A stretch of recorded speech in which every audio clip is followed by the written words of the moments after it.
Mais je crois qu'il reviendra certainement. Oh, dans une nuée triomphale. Oh, et nous irons avec lui.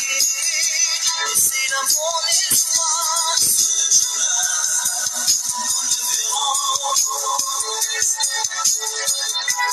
Dans ses corps glorieux.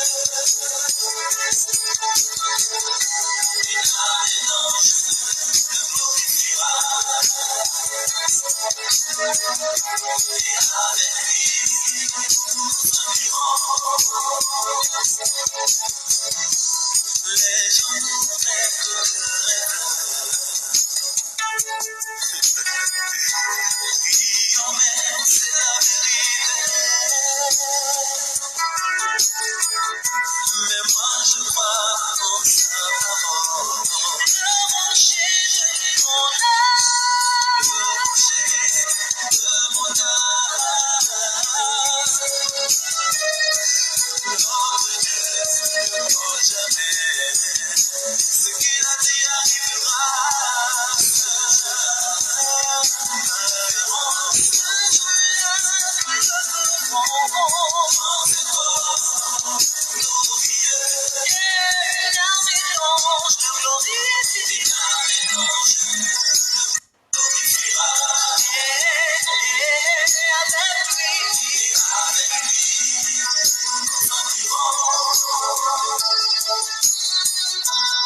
Arrête ta philosophie et ouvre-lui les yeux de ton cœur. Car Jésus te dit, oui, je t'aime. Car tu tombes dans ta vie, le chemin, la vérité, la vie. Il n'y a que lui qui les possède.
Shalom, shalom. Donnez-moi juste quelques minutes. Voilà.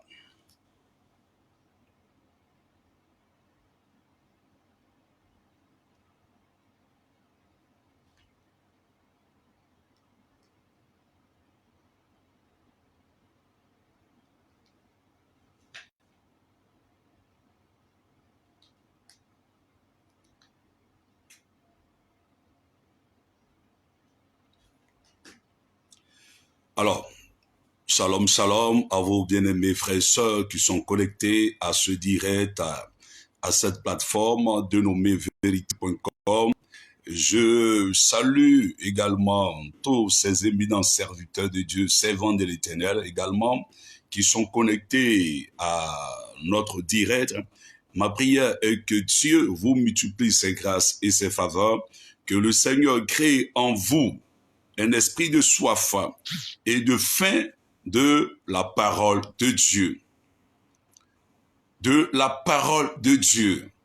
Alors, vous devez comprendre une chose, que le temps de la religion est passé. Nous sommes au temps des fils de Dieu qui sont désireux, amoureux de la saine doctrine et de la parole de vérité, la parole vraie, l'évangile vrai, l'évangile pur, l'évangile sans tache. Alléluia. La Bible nous dit, le Seigneur Jésus pouvait nous dire, Jean chapitre 8 au verset 32, vous connaîtrez la vérité et la vérité vous affranchira. Plus loin, 2 Timothée chapitre 3 le verset 16, plutôt 1 Timothée chapitre 3 le verset 15, l'apôtre Paul est clair. Il dit à Timothée, son fils, il dit, mais afin que tu saches, si je tarde, comment il faut se conduire dans la maison de Dieu, qui est l'église du Dieu vivant, la colonne et la de vérité. Voici l'un des conseils que l'apôtre Paul va apporter à son fils dans la foi, Timothée. L'apôtre Paul dira à Timothée, son fils dans la foi, afin que tu saches, si je tarde, comment se conduire. En d'autres termes, comment se comporter. Autrement dit, les dispositions à adopter, à prendre dans la maison de Dieu, qui est l'église. La colonne d'appui et de vérité. Il n'y a pas d'évangile sans vérité. Il n'y a pas de salut sans vérité. Il n'y a pas de grâce sans vérité. Il n'y a pas de réveil spirituel sans vérité. Raison pour laquelle la Bible dit dans Jean chapitre 1, le verset 17, il est clair. La loi est venue par Moïse, mais la grâce et la vérité sont venues par Jésus-Christ. Vous voyez, la loi est venue par Moïse, la grâce et la vérité sont venues par Jésus-Christ.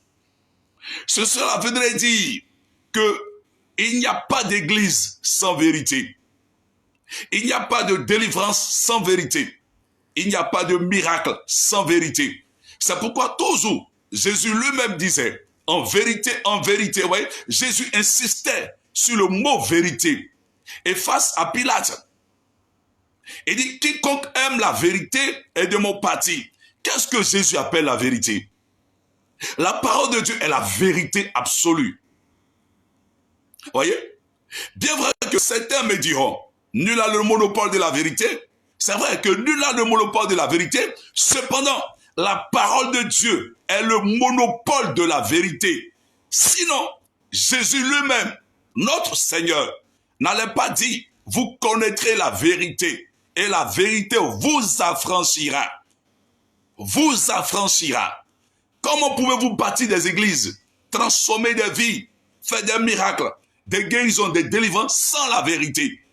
Et il dit, je suis le chemin, la vérité et la vie. Dans l'église, la maison de Dieu.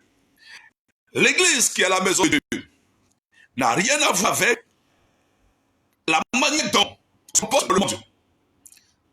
Évitons de comparer l'église avec les administrations publiques et terrestres.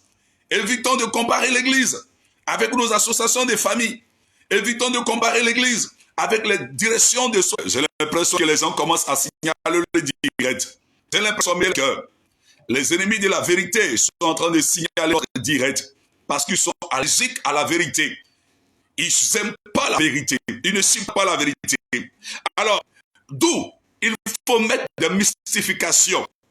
Il faut inventer des scénarios pour museler. C'est un serviteur de Dieu, c'est un servant de Dieu, c'est un fils du royaume, de peur que nous corrigeons leurs erreurs et leurs hérésies. Il faut les faire part que l'onction que tu recherches, l'onction que tu critiques, tu ne peux jamais avoir. Écoutez, la Bible dit, nous n'avons pas à lutter contre la chair le sang. Ce n'est pas personne d'un homme de Dieu qui nous intéresse, mais c'est le message. C'est la doctrine que nous défendons. C'est l'évangile que nous prêchons, que nous défendons, que nous annonçons. Jésus a dit que cette bonne nouvelle du royaume de Dieu sera prêchée. Vous voyez?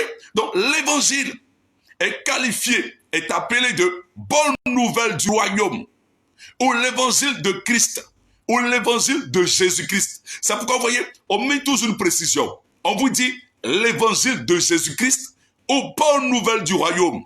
Cela voudrait dire, l'évangile n'est pas une bonne nouvelle. Quand vous dites l'évangile, c'est la bonne nouvelle, vous êtes passé à côté. Quand vous dites l'évangile signifie bonne nouvelle, non.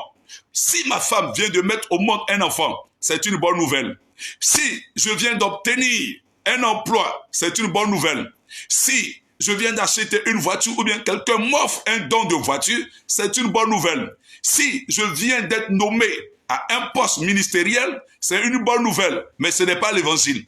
Si quelqu'un vient de gagner un jackpot ou un loto, c'est une bonne nouvelle, mais ce n'est pas l'évangile. Mais l'évangile, c'est la bonne nouvelle du royaume de Dieu. Et c'est la définition que la Bible nous donne. C'est la définition que Jésus-Christ lui-même nous donne. Matthieu chapitre 24, le verset 14. Jésus dit, cette bonne nouvelle du royaume. Dans un royaume, il y a un roi. C'est pourquoi Jésus est appelé roi des rois et seigneur des seigneurs. Dans un royaume, il y a un roi. Et dans un royaume, il y a des institutions. Il y a une constitution. Il y a un ensemble de règles et de commandements à observer, de préceptes et à observer. Alléluia. Donc, Jésus n'est pas seulement un sauveur. En plus d'être un sauveur, il est Seigneur. C'est pourquoi nous disons Jésus-Christ, Seigneur et Sauveur. Parce qu'un sauveur, ça peut être un Spider-Man, ça peut être Robocop 2, ça peut être, peut-être si tu veux, Batman, tu es dans un danger. Quelqu'un intervient pour te sauver. Il t'a sauvé et il te laisse. Et tu es libre de continuer ta vie à toi. Mais Jésus ne se contente pas seulement de te sauver. Quand il te sauve, il devient ton Seigneur. Donc le Seigneur te donne des prescriptions. Le Seigneur te donne des commandements que tu dois observer. C'est pourquoi on dit Seigneur et Sauveur. Regardez bien. Quand Dieu a délivré les enfants de l'Égypte après la Pâque, quand ils sont sortis de l'Égypte, arrivés dans le désert, Dieu va leur donner sa loi, ses commandements, comment il faut marcher avec lui, comment il faut se conduire avec lui. C'est pourquoi il est dit, souvenez-vous que hier vous étiez en Égypte et je vous ai délivré. Donc il les délivre afin qu'ils lui appartiennent.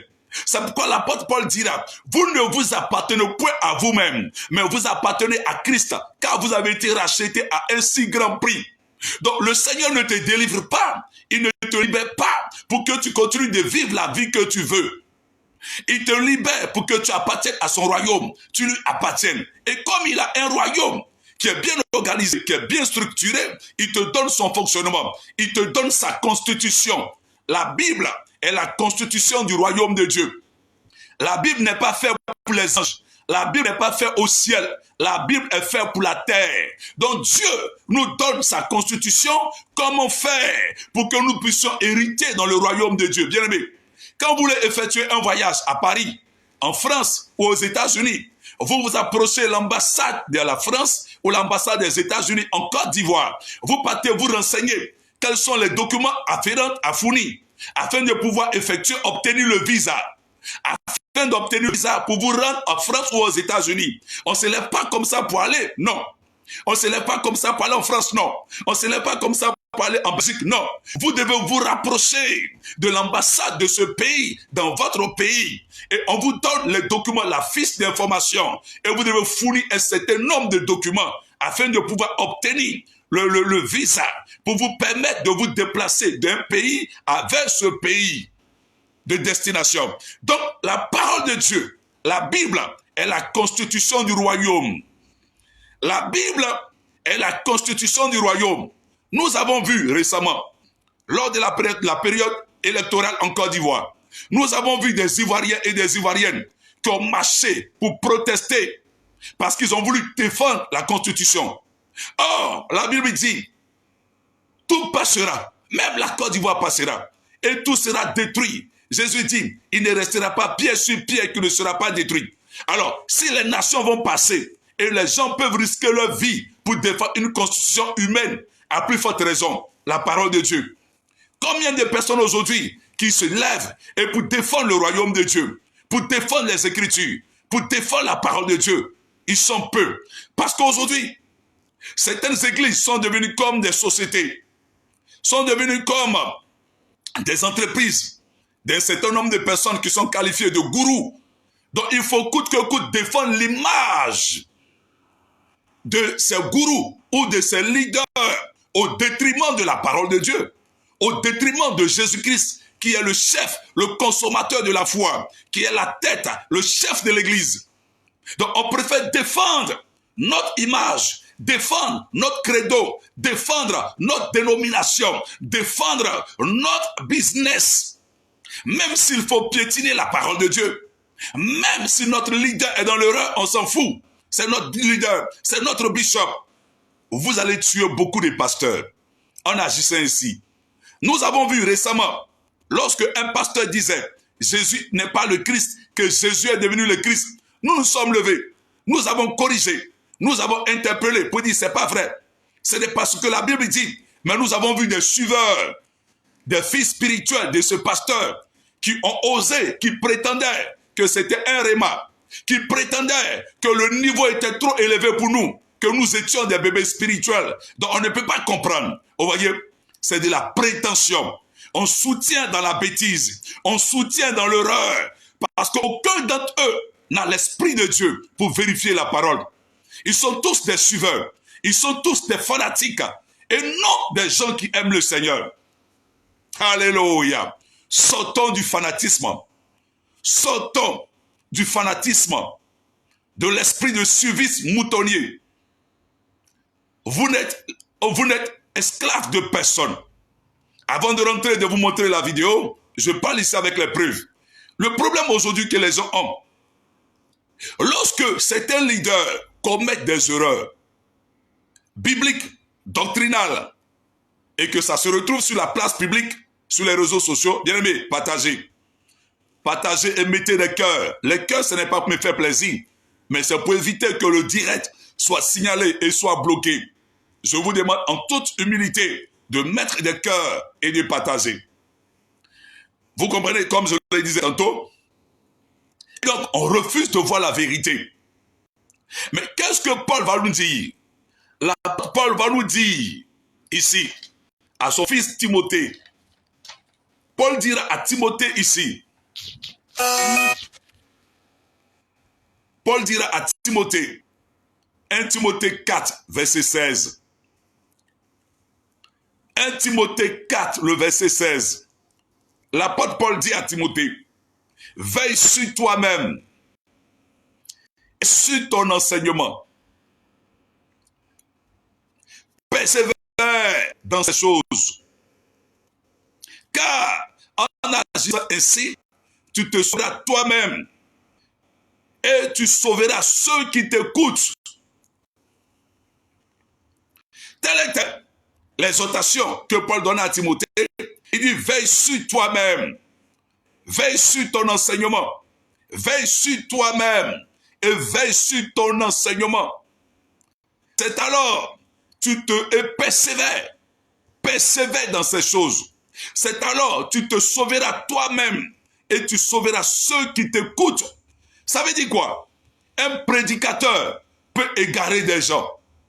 Un homme de Dieu peut perdre la foi des gens, peut perdre des âmes, peut induire des âmes en enfer. Sinon, Paul n'allait pas dire, veille sur toi-même et veille sur ton enseignement. C'est alors, tu te sauveras toi-même et tu sauveras ceux qui t'écoutent, car la foi est rattachée à ce qu'on entend. Romains chapitre 10, le verset 17, dit la foi vient de ce qu'on entend. Ce qu'on entend vient de Dieu, et vient de Dieu, vient de la parole, et vient de Dieu. Donc derrière une parole, derrière un enseignement, il y a un esprit. Derrière la parole de Dieu, il y a l'Esprit de Dieu. Mais derrière un autre enseignement, se trouve l'Esprit qui anime et qui inspire cet enseignement. C'est pourquoi Paul dit, veille sur toi-même et veille sur ton enseignement. Amen. Donc on ne répond pas amen à tout. C'est pourquoi les chrétiens de Bérée ne regardaient pas la personne de Paul. Les chrétiens de Bérée ne regardaient pas la renommée, ni la réputation, l'éloquence avec laquelle Paul s'exprimait. Ils ne regardaient même pas les miracles. Paul a ressuscité des morts. Paul a opéré toutes sortes de miracles extraordinaires. Paul était dans un niveau de consécration avec Dieu. Amen. Paul, un homme qui a écrit presque la totalité du Nouveau Testament, un homme qui était un homme instruit, un homme inspiré de Dieu. Mais quand les chrétiens de Bérée étaient face à Paul, ils ne tenaient pas compte, non, voici Paul, le grand Paul, le daddy Paul, le papa Paul, le bishop des bishops Paul. Non, c'est du fanatisme. On n'a rien à foutre dans la maison de Dieu avec toutes ces choses. Dans la maison de Dieu, c'est un seul que le patron, c'est Jésus-Christ. Les hommes de Dieu, c'est vrai, nous devons les honorer, mais ce sont que des frères comme nous. On est tous frères dans la foi. Amen. Vous savez, la Bible dit, les chrétiens de Bérée, Actes chapitre 17, le verset 11 au verset 12, il y avait des sentiments très nobles. Il ne se laissait pas distraire par les voyages missionnaires de Paul. Il ne se laissait pas distraire par la qualité des personnalités ou la couche sociale dont était composé l'auditoire de Paul. Il ne se laissait pas distraire par des milliers de personnes qui se convertissaient par le message de Paul. Non, ils examinaient la conformité, l'exactitude du message de Paul avec les Écritures. Quand quelqu'un est prédicateur, je vais même vous dire ici, j'ouvre une parenthèse, il y a une distinction, il y a une différence entre ministre de l'évangile et ministre des cultes. Un ministre des cultes n'est pas ministre de l'évangile. Quand on dit ministre de l'évangile, tout ce qu'il fait, tout ce qu'il annonce doit être en conformité avec l'évangile. Et nous avons le droit de vérifier. Ce n'est pas le nombre de cathédrales que quelqu'un a. Regardez, aujourd'hui, on vous a fait croire qu'aujourd'hui, la grandeur d'un temple, la grandeur d'un édifice et le matu vu et le nombre de cultes qu'un homme de Dieu fait, ça détermine le niveau de son onction ou le niveau de sa consécration. Je suis désolé. La réussite dans un ministère, la réussite dans le ministère ne se détermine pas par le nombre de fidèles. Sinon, Jésus lui-même aurait échoué. Sinon, Jésus-Christ lui-même aurait échoué. Parce que quand il partait, il a laissé comme les disciples. Il y avait 120 dans la chambre haute, mais une seule prédication de Paul à la Pentecôte, il y a eu 3000 convertis. Une seule prédication de Pierre, du moins. Une seule prédication de Pierre. Donc ça veut dire que Pierre a réussi plus que Jésus. Ça veut dire que certains, le nombre de fidèles ou le nombre de cultes ou la grandeur d'un édifice n'est pas un baromètre, n'est pas le signe de l'approbation de Dieu, où quelqu'un est très très loin. Je suis désolé. Un homme de Dieu est reconnu par son enseignement, la qualité de son enseignement, avec la conformité et les attitudes de l'écriture. C'est ça on dit quelqu'un est homme de Dieu. Jean-Baptiste, la Bible nous décrit comment Jean-Baptiste était habillé. La Bible nous décrit que Jean-Baptiste était dans le Jourdain, en plein midi, en plein soleil, mais les gens quittaient leur maison pour aller écouter Jean-Baptiste. Pourquoi? Pourquoi? Parce que Jean-Baptiste était détenteur du véritable message. C'était le message qui amenait les gens à aller vers Jean-Baptiste. Ce n'était même pas le miracle. Écoutez, regardez, les pharisiens ont dit à Jésus, nous savons que tu es un docteur venu de Dieu. Vous voyez? Jésus, il n'avait rien pour nous plaire. Il n'avait rien pour attirer nos regards. Jésus, il n'avait pas un grand temple. Il n'avait même pas construit un temple. Il n'avait même pas construit une église. Mais les pharisiens eux-mêmes, les pharisiens et les sadducéens et les docteurs et les scribes disaient à Jésus, nous savons que tu es un docteur venu de Dieu. Nous savons que tu es un docteur venu de Dieu. Car si quelqu'un n'est pas de Dieu, il ne peut pas enseigner. Ils ont dit à Jésus, comment connaît-il les Écritures, lui qui n'a point étudié? Comment connaît-il les Écritures, lui qui n'a point étudié? Un homme de Dieu, Le succès d'un homme de Dieu, la réussite d'un homme de Dieu, c'est l'enseignement. La conformité, c'est les attitudes, le véritable message qui est conforme à la sainte doctrine, conforme aux Écritures. C'est là où on dit ce homme est de Dieu. Ce homme est un homme de Dieu. Ce n'est pas par la foule. Ce n'est ni par les miracles. Car le diable aussi opère des miracles. Jésus même a dit qu'il aura beaucoup de faux prophètes. Ils feront même de grands miracles. Jésus a dit, même les faux prophètes feront de grands miracles. Il dit, en mon nom, mais je ne les ai jamais connus. Car ils commettent l'iniquité. Vous savez pourquoi les pharisiens, avant de vous montrer la première vidéo du bishop Idriss, qui dit que la source de l'onction de Paul vient de Pierre, nous allons corriger. Nous allons corriger tout à l'heure ce message. Et vous allez écouter lui-même ce qu'il dit. Alléluia. Regardez par exemple, nous sommes toujours dans la semaine pascale. La Bible déclare, excusez-moi, hein. Regardez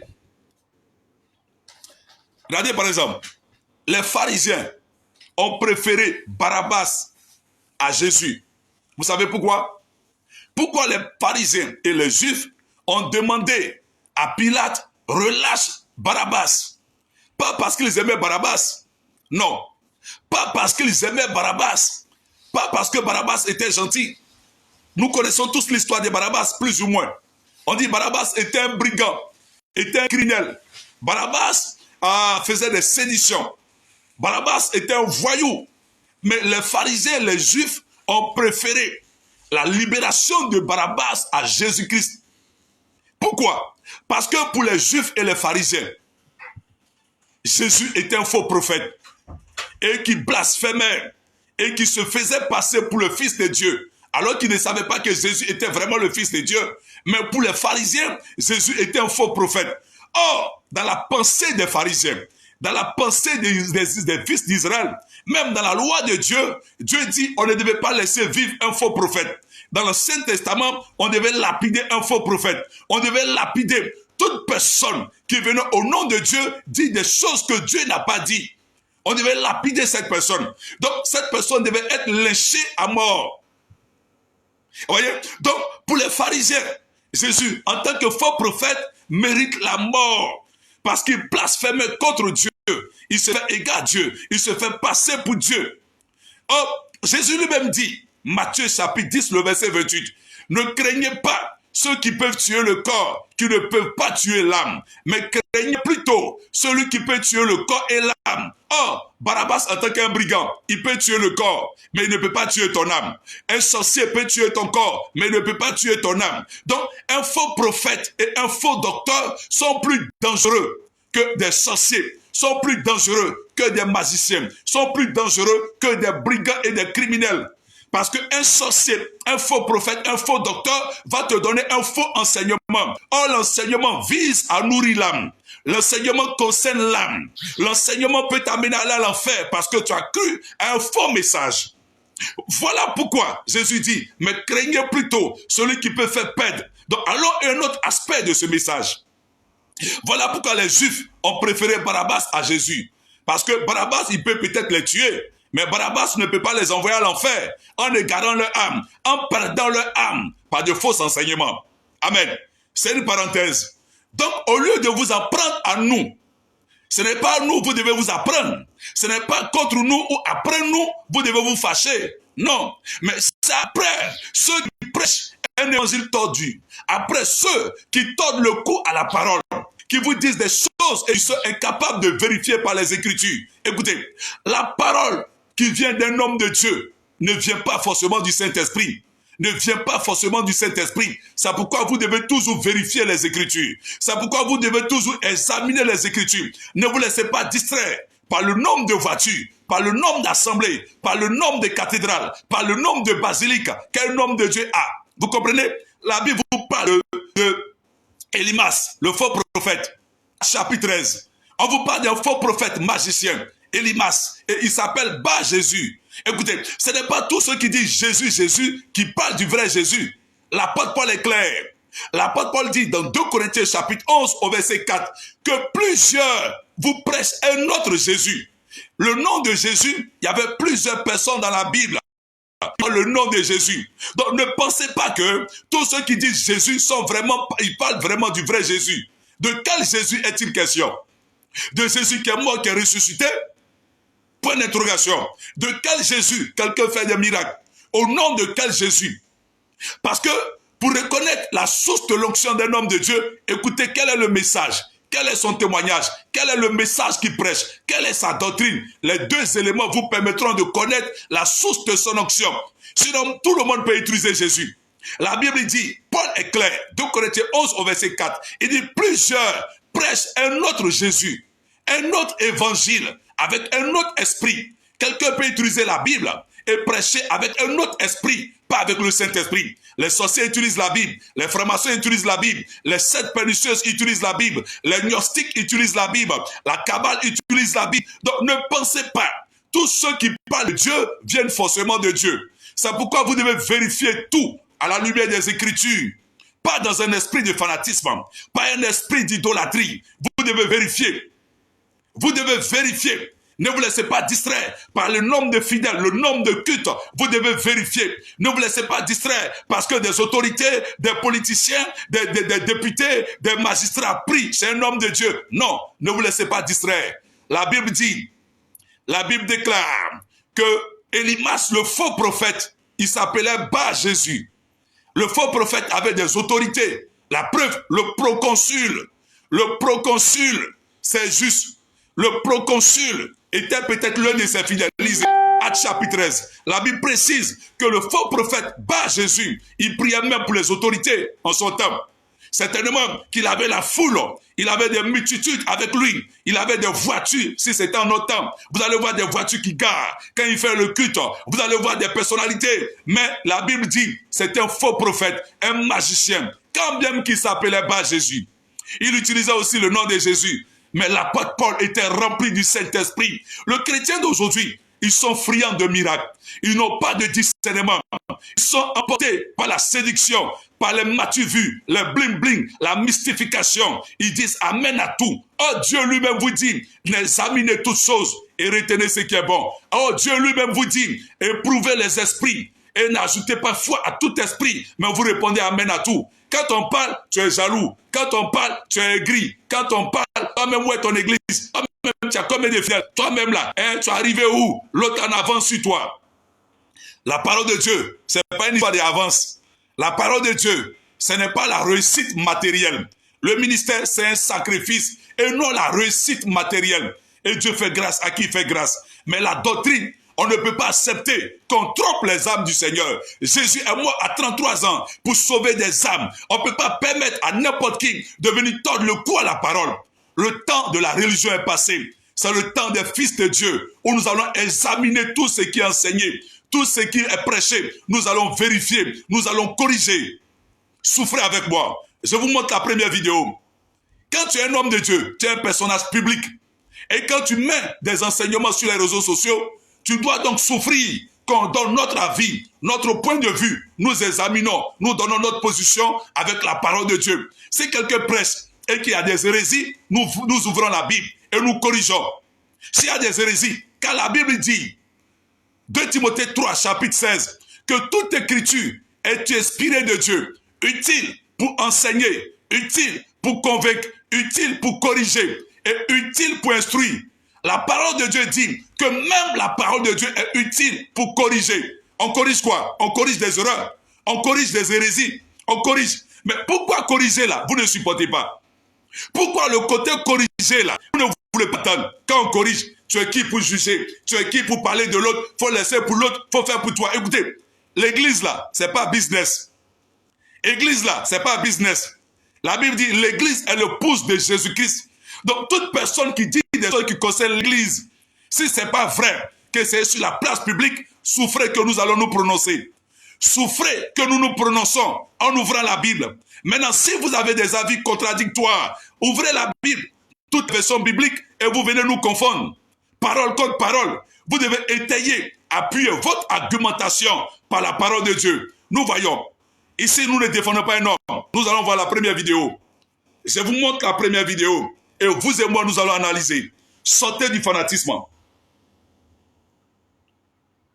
Et je vous montre la première vidéo et nous allons examiner progressivement. Nous allons examiner la première vidéo progressivement. Et j'attends ici des gens pour me donner des avis contradictoires. Je mets au défi quiconque à la lumière de la parole de Dieu. Même si ce n'est pas là la CPI pour aller défendre la parole de Dieu, nous irons défendre. Ici, il s'agit de l'Église. Quand il s'agit de l'Église, tout le monde est libre de se prononcer sur des versets, sur des questions de doctrine, sur des sujets bibliques. On ne peut pas accepter que n'importe qui vienne prendre la Bible pour tordre le cou à la parole. Et les gens acclament. Et les gens acclament des hérésies. Parce qu'ils ne méditent pas la parole de Dieu. Parce que leur foi est basée sur les leaders et sur le Seigneur. Et non sur la parole de Dieu. Je vous montre la première vidéo où le bishop dit que la source de l'onction de Paul, c'est Pierre. Et lui, il priera pour toi et tu retrouveras la vue. Donc, c'est l'occasion de nous expliquer d'ailleurs. Regardez, Jésus se révèle à Paul sur le chemin de Damas et il le rend aveugle.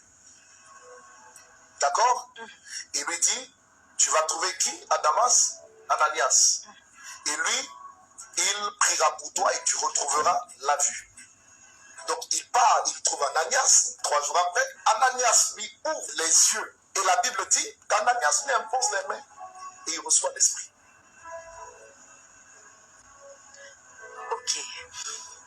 Ok. Là, je Quelle est la source qui a transféré l'onction à Paul? Je suis très forte, c'est Pierre. C'est Pierre. Donc Jésus s'est révélé à Paul, c'est une vérité. D'accord? Mais lorsqu'il s'est révélé à lui, il a rendu aveugle. Quelle que soit la dimension dans laquelle vous verrez Christ, il vous rendra aveugle. Et il vous conduira vers quelqu'un. Yes. Pour que cette personne vous montre la main, qu'elle vous ouvre les yeux, pour vous montrer comment marcher. Wow. C'est ce qu'Ananias a fait. Mais il ne va pas arrêter à cela. Il veut imposer le texte. Et pas sur les deux. Ok. Ça, c'est une partie, vous venez de voir. Si vous n'avez pas compris, j'explique. Il dit dans cette vidéo, et je cite ses propos, que la source qui a transmise l'onction à Paul vient de Pierre. Ce qui voudrait dire que l'onction de Paul tire sa source de l'onction de Pierre. Mais comment il peut prouver par l'écriture? Il s'appuie sur le texte de Actes chapitre 9. Actes chapitre 9, où Dieu se révèle. Où Dieu va se révéler à qui? Dieu se révèle à Saul de Tarse, qui est devenu Paul, sur le chemin de Damas. Okay? Que Ananias est allé sur la direction du Seigneur, imposer les mains à Paul, qui s'appelait Saul de Tarse, et que Paul a recouvré la vue, et qu'il a reçu plus tard l'esprit. Donc, il ouvre une parenthèse pour dire dans sa vidéo que Paul a reçu l'onction par la source de Pierre. Ce n'est pas vrai. La source de l'onction de Paul ne vient pas de Pierre. Je vois, il dit, ce n'est pas biblique. Il n'y a pas un verset qui le dit. Que ce qui voudrait dire que c'est Pierre qui est la source de l'onction de Paul. Pierre est celui qui a permis et qui est la source, le canal de transmission de Paul. Ce n'est pas vrai. Bien aimé, ce n'est pas vrai. Ce n'est pas vrai. L'apôtre Pierre n'est pas la source de transmission de l'onction de l'apôtre Paul. Ce n'est pas vrai. Ils ont une mauvaise compréhension de l'écriture. Et je suis surpris de voir hier, sous ma vidéo, quelques-uns des disciples du bishop, c'est normal, qui sont venus défendre leur père. Et d'autres ont commencé à dire, il est titulaire d'un diplôme académique américain. Il est titulaire d'un diplôme académique américain. Et qu'il a 20 ans de ministère. Et qu'il a des foules qui il amène des milliers de personnes à la conversion. Il a une autre mission et qui connaît la science infuse. C'est trop petit devant lui. Ça m'a fait rire. Ça montre votre niveau de bassesse. Si je peux me permettre de le dire. Non, non, non, non, non. Venez confondre avec la parole de Dieu. Il ne s'agit pas d'avoir un niveau intellectuel. Même Nicodème là, la Bible dit Nicodème était le docteur de la loi. Nicodème ne comprenait pas. Il n'avait pas la révélation parfaite de la parole de Dieu. Jésus a utilisé des apôtres, des pierres, qui étaient des hommes sans instruction pour bouleverser l'humanité. Ce n'est pas le diplôme. Si chacun veut voter ici, on ne va jamais quitter. Ce n'est pas le diplôme académique.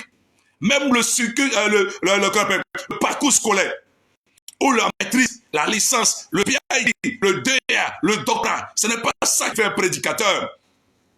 C'est le message lui-même, la doctrine, la conformité, les attitudes. Il doit être en mesure de prouver ce qu'il enseigne par l'écriture et non raconter des philosophies. Aujourd'hui, plusieurs prédicateurs de ceux qu'on considère comme des bishops, des anciens ou des mentors vont faire dans ce document.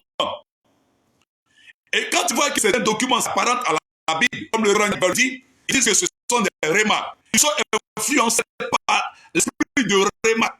Ils veulent forcément faire sortir quelque chose de nouveau que l'on n'a jamais entendu. C'est là qu'ils commettent des erreurs. C'est là ils vont commettre des erreurs. Ils ne vérifient pas. Est-ce que le message que lu dans tel ouvrage, dans tel document, auquel il a entendu ailleurs, il ne vérifie pas avec les Écritures. Il ne vérifie pas. Mettez les cœurs, mettez les cœurs, ils sont en train de signaler. Il ne vérifie pas. D'abord, c'est qu'il est. Parce que je finis.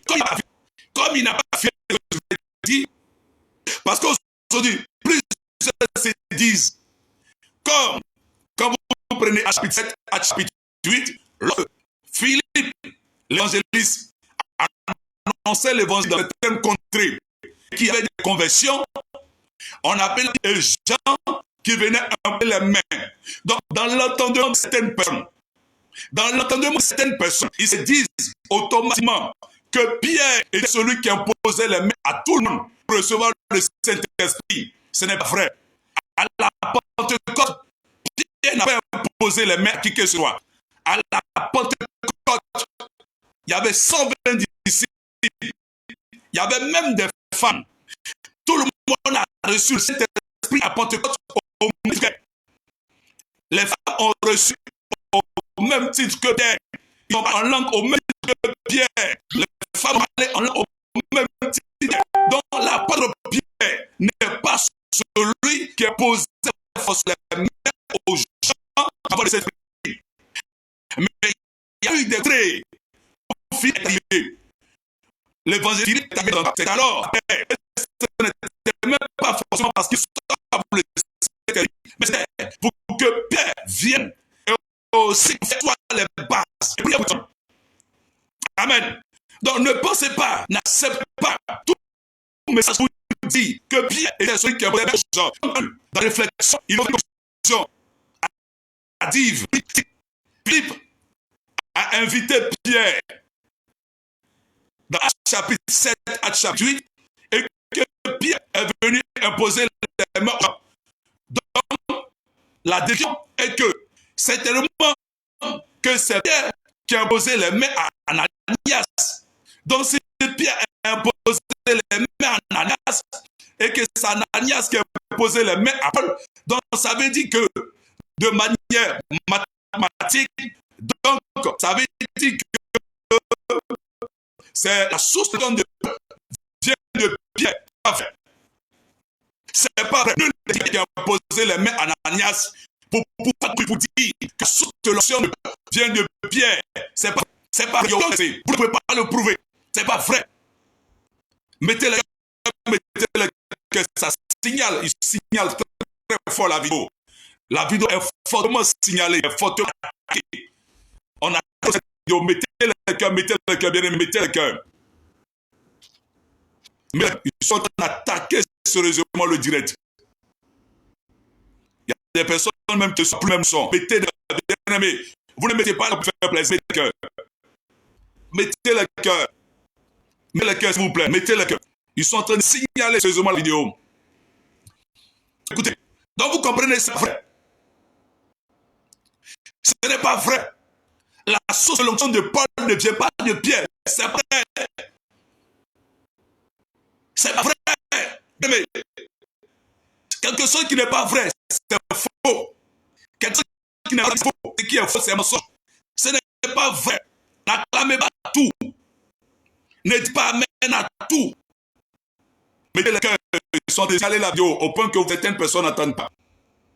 Mettez le cœur. Ce n'est pas vrai. Mettez le cœur. Mettez le cœur. Mettez le cœur, bien mis. Mettez le cœur. Mettez le cœur. Mettez le cœur, mettez le cœur, mettez le cœur et partagez, qui sont signalés énormément. Parce que on laisse, on écoute, et si on vient avec la Bible et on corrige. Si vous avez des avis contradictoires, vous ouvrez la Bible, toutes les versions, au lieu de signaler. Et le courage.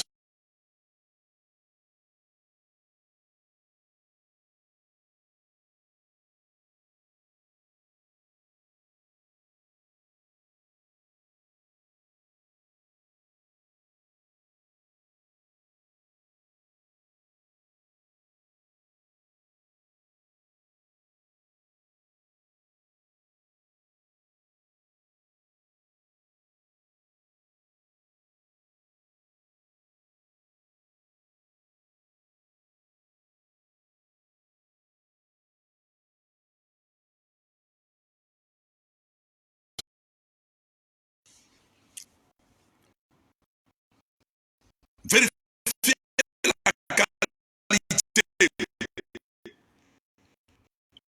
Vérifiez les attitudes et la conformité. Amen. Vous allez voir qui est la source de Dieu, de l'onction de Paul.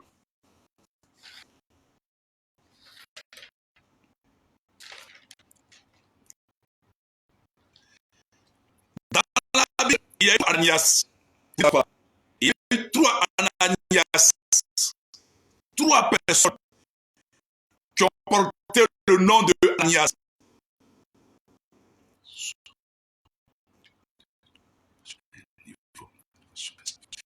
Dans la Bible, personnages.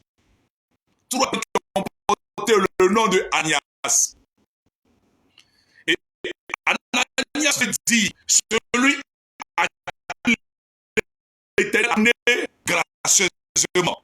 Ananias veut dire, celui gracieusement. Ananias, vous pouvez vérifier